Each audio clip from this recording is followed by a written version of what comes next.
It was a cool Colorado morning as the 21st century Bodhisattva walked along the Boulder Canyon Trail, her hair dancing in the mountain breezes. On a bench under a tree, she saw him sitting, looking out toward the mountains, engaged in thought, a man named Michael who had been attending her Dharma teachings of late. Glances exchanged, recognition, an unsaid invitation to sit alongside, accepted by the Bodhisattva. "It's funny you're here," said Michael, "but I'm not surprised. I was thinking about you just a few moments ago. I've noticed at your teachings how you seem to have an uncanny way of knowing what I need to hear and when I need to hear it." He was speaking seriously, a hint of resigned sadness within his words. The Bodhisattva's look invited him to speak more. "I just had a conversation with my sister. It was difficult, as usual. Christmas is coming, and the family is getting together at her home. Each year this gets more difficult for me. Family I really don't want to see, exchanging pleasantries and all the gifts, pretending things are the way they used to be, false expressions of love and caring, as if everything that's happened over the years, all the breakdowns and animosities, as if they didn't occur. Underneath it all, there's so much stress and pressure. Year after year, I dread these holidays. It's just so hard for me to be there with all of them. This year, I'm seriously thinking of saying I won't come. I can't come. I think about saying no every year, visualizing going away somewhere else or simply staying home, but I haven't been able to pull the trigger and not show up. I'm so conflicted. I feel forced to go and make believe everything's okay as if I'm happy to be there, cheerful even. But it's hard. There's so much hurtful stuff I have to overlook. I feel so phony. And the Dharma teachings you share with us point towards such honesty." The 21st century Bodhisattva leaned in a little closer. "Michael, dear, I can see from your attention at the teachings our path makes sense to you, that the teachings do resonate deeply. So I'm going to get right to it. There is no greater test, no more fertile laboratory for our Dharma practices than our own families. The people we have been most intimate with often provide the greatest challenges, along with presenting our greatest opportunities for growth and the rewards that growth brings. I'm not disregarding your family history and past difficulties, but frankly, right at this moment, they're just historical details, in the large picture, unimportant. Keep them in the past and look ahead. I believe you need a new viewpoint, to adapt a new approach, to become a little less self-centered, less poor me." Silence for Michael, not comfortable hearing this, but sensing truth in the Bodhisattva's words, curious to know more. "Okay, how do I do that?" The Bodhisattva took his hand between hers. "Well, there's many ways, but I'm afraid we don't have enough time between now and the holidays to delve very deeply. Let me suggest a different perspective, something to think about, and let's see where it takes you. It is often difficult to forge and maintain an attitude of gratitude, loving kindness, compassion, patience, and a sense of calm when we're interacting with our family. We can read and study the Buddha's teachings and think we get it, but when the hot-button frictions of family rub on us, we so easily revert to habitual reactions of impatience and aversion, and in so doing find that we haven't really internalized the teachings to any depth at all. We're not nearly as engaged or centered as we would like to be. Remember, there are no everyday actions that belong outside of Dharma. Bring a sense of knowing, a mindfulness into your activities, whether with family or anyone else.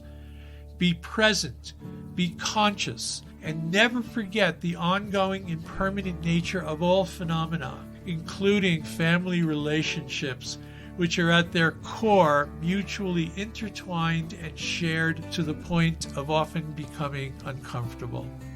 Everything matters. Everyone is our work.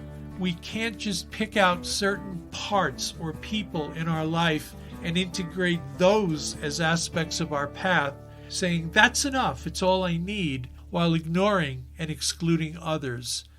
That creates too many walls and divisive feelings, sticky barriers that just box us in. We are at our best with a more holistic approach, bringing in and embracing as much and as many as we can. Remember, the essence of our Mahayana practices is working to uncover our awakened mind, not just for ourselves, but to help bring about freedom from the causes of suffering for all beings. This is accomplished through patience, cultivating equanimity and the arising of compassion, and it certainly includes those beings in our lives who fall under the category of family. You know, Michael, it is both wonderful and profound being presented an opportunity to further cultivate precious compassion during the holidays, a time when, perhaps more than others, people are leaning a bit more toward feeling and sharing in it themselves. Remember, there is no limit to its strength. Compassion for one can become compassion for 2, 4, 100, 1,000, 1,000,000. It comes from within, and there is no natural border or end to it. A smile of understanding begins to dawn on Michael's face. Seeing this, the Bodhisattva continues. I suggest you think about joining your family at your sister's home, and in so doing, begin preparing for your time there. Between now and the holiday time with your family, during your sitting practice, allow the object of your family to arise in your mind and pay attention. Do this gently. Bring space to your relaxed and pliant mind to welcome your family in. Remember, especially when challenges are present, it is difficult to achieve anything beyond that which we are, in a sense, aiming for. So cultivate wholesome intentions and motivations. Imbue your sitting with purpose. Sure, previous feelings or judgments will be there. They might be quite pointed and juicy, but see them as nothing more than old, tired, lazy mind reactions. When they arise, see them clearly with the knowledge that you really don't have any business with their negative energies, and that allowing them to pass is now your work. Don't allow them to distract or pull you into wounded thinking or narrow-minded emotions. Just let them go while maintaining connection with your object with whatever compassion and confidence has arisen. And then, as this uncontaminated relationship with family unfolds, identify and begin to regard them as the object of your most important Dharma work. It sounds good, Michael said softly, but it seems so hard. Yes, I hear you, Michael. I hear you very clearly. I remember when I first began sharing Dharma with people years ago. At times it was so difficult. I'd get so frustrated and at times even angry that I couldn't change them. I couldn't make them see. It would get to where I tried not to engage with them anymore, or even avert or dodge them. But before long, I learned that avoiding them didn't help. I found that my most effective path was one of submission. May I suggest the same for you? What? Submission? Really? Michael asked. Yes, Michael, submission. Don't make the mistake of confusing submission with some sort of weakness or giving up. In actuality, it is anything but that.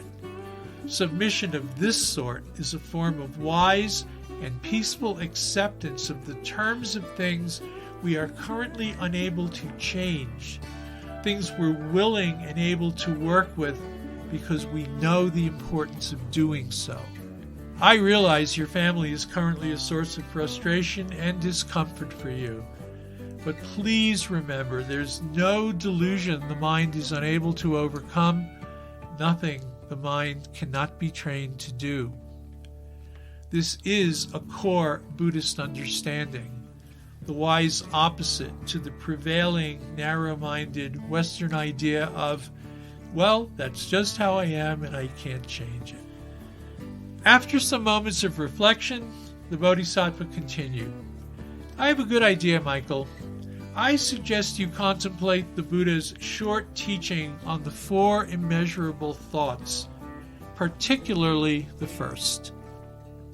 May all beings have happiness and its causes.